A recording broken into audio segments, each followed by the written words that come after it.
भारत माता की, भारत माता की, भारत माता की। वंदे वंदे वंदे। सबसे पहले शोकर क्षेत्र भगवान 12 श्री हरि विष्णु की वराह अवतार के इस पावन धरा सोरो को मैं कोटि कोटि नमन करते हुए आप सभी जनता जनार्दन का मैं हृदय से अभिनंदन करता हूं, स्वागत करता हूं। मंच पर उपस्थित प्रदेश सरकार में मंत्रिमंडल के मेरे सहयोगी श्री सुनील शर्मा जी, संदीप सिंह जी, लोकप्रिय सांसद श्री राजवीर सिंह राजू भैया, भारतीय जनता पार्टी के जिला के अध्यक्ष श्री संदीप जैन जी, जिला अध्यक्ष कासगंज श्री केपी सिंह सोलंकी जी, लोकसभा के प्रभारी नागेंद्र दुबे जी, लोकसभा के संयोजक श्री प्रतेंद्र पाल सिंह पप्पू भैया, जिला प्रभारी एटा हर्षवर्धन आर्य जी, जिला प्रभारी कासगंज सुश्री पूनम बजाज जी, हमारे विधायक गण श्री वीरेंद्र सिंह लोधी जी, विपिन वर्मा डेविड जी, आशीष यादव आसू जी, रजनीकांत माहेश्वरी जी, देवेंद्र राजपूत जी, हरिओम वर्मा जी, अध्यक्ष जिला पंचायत कासगंज श्रीमती रत्नेश कश्यप जी, पूर्व विधायक ममतेज साक्य जी, पूर्व विधायक ठाकुर रज्जन पाल सिंह जी, ठाकुर शिवराज सिंह जी, आज के इस कार्यक्रम में उपस्थित भारतीय जनता पार्टी और सहयोगी दलों के सभी पदाधिकारीगण, भारी संख्या में उपस्थित एटा संसदीय क्षेत्र और कासगंज से जुड़े हुए मेरे सभी बहनों और भाइयों, लोकसभा चुनाव 2024 तीसरे चरण के चुनाव के क्रम में आज मुझे सरदेव बाबूजी की कर्म भूमि एटा में आपके बीच में आने का अवसर प्राप्त हुआ है। बहनों और भाइयों, सतयुग में श्री हरि विष्णु के अवतार के रूप में बराह भगवान ने हिरण्याक्ष का यहीं पर वध करके इस धराधाम पर धर्म और न्याय की स्थापना करने का काम किया था। और यही कारण है कि भारतीय जनता पार्टी की सरकारों ने सोरो क्षेत्र को उसका पुरातन स्वरूप देने के लिए राजू भैया के प्रस्ताव पर जो कार्य प्रारंभ किया है, आने वाले समय में सोरो क्षेत्र भी एक महातीर्थ के रूप में विकसित होकर के यहां की जनभावनाओं का सम्मान करेगा। बहनों और भाइयों, यह कार्य केवल भारतीय जनता पार्टी ही कर सकती है। आप सब इस बात को जानते हैं। पहले एक कांग्रेस और सपा के लोग कहते थे ना, जब हम लोग कहते थे रामलला हम आएंगे, मंदिर वहीं बनाएंगे, तो ये लोग कहते थे कि देखो ये मजाक कर रहे हैं, ये बना ही नहीं पाएंगे। समाजवादी पार्टी के लोग कहते थे कि परिंदा भी पर नहीं मार सकता, और कांग्रेस के लोग कहते थे कि राम तो हुए ही नहीं। और बहनों और भाइयों, सरदेव कल्याण सिंह जी का त्याग, मोदी जी का नेतृत्व, आप सबके आशीर्वाद से अयोध्या में रामलला का भव्य मंदिर का निर्माण हो गया है। कल देश की राष्ट्रपति जी भी वहां राम मंदिर में दर्शन करने के लिए गई। पहली बार भारत का कोई राष्ट्रपति, महामहिम राष्ट्रपति राम जन्मभूमि दर्शन करने के लिए गया और पूरा देश अभिभूत होकर के देख रहा था वह दृश्य। बहनों और भाइयों, भगवान राम के प्रति जो द्रोह करने वाले लोग थे, वे भी आपके पास हैं, आपके सामने हैं, और राम भक्तों की टोली भी आपके सामने है। और इसीलिए मैं आपके बीच आया हूं कि जिन लोगों ने सरदेव कल्याण सिंह जी का अपमान किया, याद करिए, कल्याण सिंह जी प्रदेश के मुख्यमंत्री थे, कल्याण सिंह जी की पूर्व गवर्नर भी थे, जनप्रतिनिधि रहे, कई बार विधायक और सांसद भी थे। लेकिन जब उनकी दुखद मृत्यु हुई तो समाजवादी पार्टी ने संवेदना के 2 शब्द भी नहीं व्यक्त किए। बहनों और भाइयों, हमारे नेता को अपमानित करने वाली समाजवादी पार्टी, राम को नकारने वाली समाजवादी पार्टी, आपकी आस्था के साथ खिलवाड़ करने वाली सपा और कांग्रेस, क्या आपका वोट पाने का अधिकारी है? क्या आपका वोट पाएगी? क्या अगर इनके कारनामों का मैं किस्से सुनाना प्रारंभ कर दूंगा तो बहनों और भाइयों बड़ा लंबा समय लगेगा। मैं आज आपके बीच में केवल कुछ मुद्दों पे चर्चा करने के लिए आया हूं। मैं अभी यहां पर आया था और मुझे यहां पे बताया गया कि अहल्या समाज को प्रमाण पत्र दिलाने के बारे में। बहनों और भाइयों, अहल्या समाज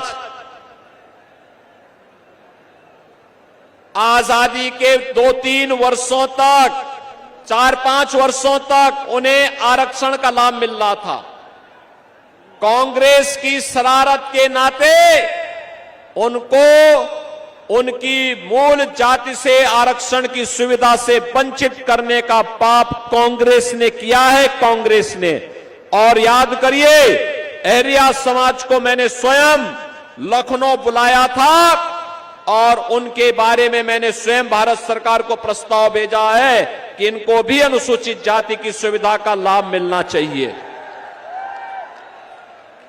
बहनों और भाइयों, यही नहीं, बघेल पाल समाज और धनगढ़, बघेल, एसपी सिंह बघेल भारतीय जनता पार्टी के सांसद हैं। अजीत पाल भारतीय जनता पार्टी के विधायक और प्रदेश सरकार में मेरे सहयोगी मंत्री हैं। भारतीय जनता पार्टी अकेली पार्टी है। याद करिए, समाजवादी पार्टी के समय में जब राजू पाल की हत्या हुई थी और जब एक माफिया ने उमेश पाल की हत्या की थी, तो बहनों और भाइयों, माफिया कैसे मिट्टी में मिल गया है यह सबको पता है। और मैं आपसे यही कहने के लिए आया हूं, बहनों और भाइयों, मैं आपसे यही कहने के लिए आया हूं, भारतीय जनता पार्टी आपके हितों के लिए पूरी संवेदनशील तरीके से कार्य कर रही है, पूरी मजबूती के साथ काम कर रही है।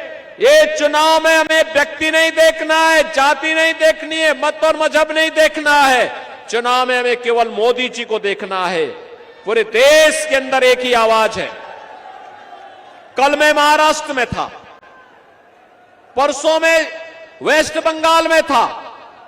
मुझे अब तक 8 राज्यों में जाने का अवसर प्राप्त हुआ और बहनों और भाइयों, 8 राज्यों में जो माहौल है वह माहौल है, हर जनता एक ही स्वर से बोल रही है कि फिर एक बार पूरा पंडाल एक साथ बोले, जिससे दिल्ली तक आपका स्वर गूंजे। फिर एक बार बहनों और भाइयों, जो मोदी सरकार का स्वर गूंज रहा है ना पूरे देश के अंदर, ये वैसे ही नहीं है। मोदी जी के नेतृत्व में 10 वर्ष में देश की कायाकल्प करने का जो कार्य हुआ है, आज उसके प्रति मोदी जी को कृतज्ञता ज्ञापित करते हुए आशीर्वाद जनता जनार्दन का प्राप्त हो रहा है। और उसी के लिए मैं आपका आह्वान करने के लिए आया हूं। याद करिए, ये कांग्रेस सपा की सरकार जब केंद्र में थी, बहुजन समाज पार्टी उनको सपोर्ट कर रही थी, तब क्या हाल थे? आतंकी घटनाएं कहीं भी हो जाती थी, विस्फोट कहीं भी हो जाते थे। अयोध्या में राम जन्मभूमि पर हमला हुआ, काशी में संकट मोचन मंदिर पर हमला हुआ, लखनऊ में हमले हुए, सीआरपीएफ के कैंप रामपुर में हमला हुआ। लेकिन बहनों और भाइयों, याद करिए, भारतीय जनता पार्टी के 10 वर्ष के कार्यकाल में दुनिया में भारत का सम्मान बढ़ा, देश की सीमाएं सुरक्षित हुई, आतंकवाद और नक्सलवाद नियंत्रित हुआ। अब तो कहीं पे जोर से पटाखा फट जाए तो पाकिस्तान सफाई देता है कि मेरा हाथ नहीं है। बहनों और भाइयों, ये होती है देश की धमक, और ये मोदी जी के नेतृत्व में हो पाया। और मैं इसीलिए आज आपसे कहने के लिए आया हूं, विकास के कार्य हो रहे हैं, highway, railway, metro, 1 district 1 medical college, एटा में भी मेडिकल कॉलेज बना, कासगंज में भी मेडिकल कॉलेज बनाने की कार्रवाई प्रचलित है। और बहनों और भाइयों, मैं आपसे ये भी कहने के लिए आया हूं कि देश के अंदर विकास के जो कार्य हुए, आत्मनिर्भर और विकसित भारत को आगे बढ़ाने के कार्यक्रम के तहत हर चेहरे पर खुशहाली लाने के लिए मोदी जी के नेतृत्व में हुआ है। बहनों और भाइयों, गरीब कल्याणकारी योजनाओं का कार्य किस हद तक हुआ? 80 करोड़ गरीब राशन की सुविधा का लाभ प्राप्त कर रहे हैं। 60 करोड़ लोगों को आयुष्मान भारत की 5 लाख रुपए की सुविधा प्राप्त हो रही है। 50 करोड़ लोगों को जनधन अकाउंट खोल करके कांग्रेस और सपा बसपा के लूट से मुक्ति दिलाने का काम किया गया है। और यही नहीं, 12 करोड़ किसानों को किसान सम्मान निधि, 12 करोड़ घरों में शौचालय का निर्माण, 10 करोड़ गरीबों के घर में उज्ज्वला योजना का रसोई गैस का सिलेंडर पहुंचना। और हमने तो उत्तर प्रदेश में यह भी किया है कि हर उस उज्ज्वला योजना का कनेक्शन धारी को होली और दीपावली में फ्री में रसोई गैस के सिलेंडर भी उपलब्ध करवाने का काम करेंगे। हम तो उपलब्ध करवा रहे हैं। 4 करोड़ गरीबों के घर में मकान बन गए। बहनों और भाइयों, इतना काम मोदी जी के नेतृत्व में। और मोदी जी ने कहा है अगले 5 वर्ष में 3 करोड़ अन्य लोगों को मकान देंगे। राशन की सुविधा 5 वर्ष तक लगातार जारी रहेगी। आयुष्मान भारत की सुविधा भी जारी रहेगी। मैं तो आपसे कहने के लिए आया हूं, बहनों और भाइयों, कांग्रेस और सपा के गठबंधन से सावधान हो जाइए। कांग्रेस और सपा का गठबंधन 2 काम करने के लिए आया है। एक, उसने अपने मैनिफेस्टो में क्या कहा है? कांग्रेस कहती है सत्ता में आएंगे तो मुसलमानों को पिछड़ी जाति और अनुसूचित जाति के आरक्षण में से हिस्सा काट करके मुसलमानों को देंगे। क्या आप इसको स्वीकार करेंगे क्या? अरे तो बाबा साहब भीमराव अंबेडकर के संविधान का पान है। बाबा साहब भीमराव अंबेडकर ने कहा था कि देश के अंदर धर्म के आधार पर आरक्षण नहीं होना चाहिए, लेकिन कांग्रेस जानबूझ करके देश का इस्लामीकरण करने की नियत से देश के अंदर तालिबानी शासन की व्यवस्था लागू करने की दिशा से देश को फिर से विभाजन की ओर धकेलने का कुत्सित प्रयास कर रही है। बहनों और भाइयों, एक तरफ यह आपके आरक्षण पर सेंध लगाने का काम कांग्रेस और सपा के लोग करेंगे और दूसरी तरफ ये क्या कहते हैं अल्पसंख्यकों को उनकी रुचि के अनुरूप खान पान की स्वतंत्रता देंगे। बहनों और भाइयों, मैं पूछना चाहता हूं, ऐसा कौन सा भोजन है अल्पसंख्यकों का जो बहुसंख्यकों से इतर हो, और जो बहुसंख्यक समाज जिसको पसंद नहीं करता है, वह तो एक ही भोजन है और वह है मुसलमान गौमांस खाता है, हिंदू गौमांस से विरोध करता है, परहेज करता है, कहता है हम नहीं खाएंगे। भाई उत्तर प्रदेश के अंदर गौ हत्या पे प्रतिबंध है, क्या आप कांग्रेस और सपा की साजिश में आएंगे? क्या गौ हत्या करने देंगे? क्या गौ कसी करने देंगे? इसका मतलब यह है कि कांग्रेस और सपा को दिया जाने वाला कोई भी वोट महापाप का कारण बनेगा और हम पाप नहीं होने देंगे, यह हम सबका संकल्प होना चाहिए। और इसीलिए मैं आया हूं आपसे कहने के लिए, बहनों और भाइयों, मैं आपसे इसीलिए कहने के लिए आया हूं कि सरदेव बाबूजी कल्याण सिंह जी ने पूरा जीवन प्रदेश के विकास के लिए, अयोध्या में श्री राम जन्मभूमि के लिए उन्होंने अपनी कुर्सी तक को ठुकराने का काम कर दिया था। और बहनों और भाइयों, आज जब सरदेव कल्याण सिंह जी का सपना साकार हुआ है, अयोध्या में राम मंदिर का निर्माण हुआ है, तो एटा, कासगंज और अलीगढ़ के लोगों के चेहरे पर तो खुशहाली होनी चाहिए। खुशहाली है ना? है कि नहीं है खुशहाली? मुझे एक बात बताओ, क्या ये राम मंदिर का निर्माण एक कांग्रेस, सपा, बसपा के लोग करा पाते? क्या ये लोग करा पाते? क्या ये फ्री में राशन ये लोग दे पाते? और जो ये सुरक्षा, देखो एक तरफ राम मंदिर बन गया और दूसरी तरफ बड़े बड़े माफियाओं का राम नाम सत्य है कि यात्रा भी निकल गई है। क्या ये लोग, इस सपा और बसपा और कांग्रेस के लोग कर पाते? बहनों और भाइयों, मैं यही कहने के लिए आया हूं, जब आपको सपा, बसपा, कांग्रेस न सुरक्षा दे सकती है, न सम्मान दे सकती है, न ही आपकी समृद्धि में सहायक हो सकती है, और न शोरों का विकास करा सकती है, न यहां के हस्तशिल्पियों को सम्मान दिला सकती है, न नौजवानों को आजीविका दे सकती है, और न ही आपकी आस्था का सम्मान ही कर सकती है, तो इस समस्या को हमें पालना ही क्यों है? इसको कतई वोट मत दीजिए।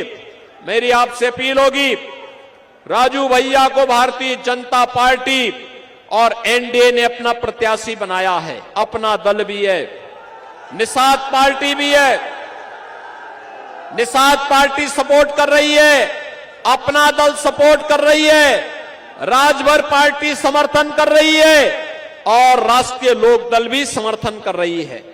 और इसीलिए मेरी आपसे अपील होगी कि सरदेव बाबूजी के प्रति श्रद्धांजलि देते हुए आत्मनिर्भर भारत के लिए, विकसित भारत के लिए मोदी जी को फिर से देश की सत्ता सौंपने के लिए श्री राजवीर सिंह राजू भैया को हम यहां पे फिर से सांसद बना करके भेजेंगे। सहमत हैं? सहमत हैं? पूरा एटा और कासगंज के लोग इस आवाज को घर घर तक पहुंचाएंगे। बहनों और भाइयों, 7 मई को चुनाव है, आज 2 मई हो गई, 3 दिन और प्रचार होगा। और मेरी आपसे अपील होगी, चुनाव के दौरान प्रत्याशी घर घर नहीं जा सकता। आप क्या घर घर जाएंगे राजू भैया बन करके? जाएंगे? मोदी जी का और योगी जी का प्रतिनिधि बनकर के जाएंगे? और बहनों और भाइयों, घर घर जाकर के लोगों से कहना, विकास सुरक्षा की जिम्मेदारी बीजेपी सरकार की, और वोट कमल छाप पर देंगे तो समृद्धि भी आएगी और सुरक्षा भी और पुख्ता होगी। बोलेंगे?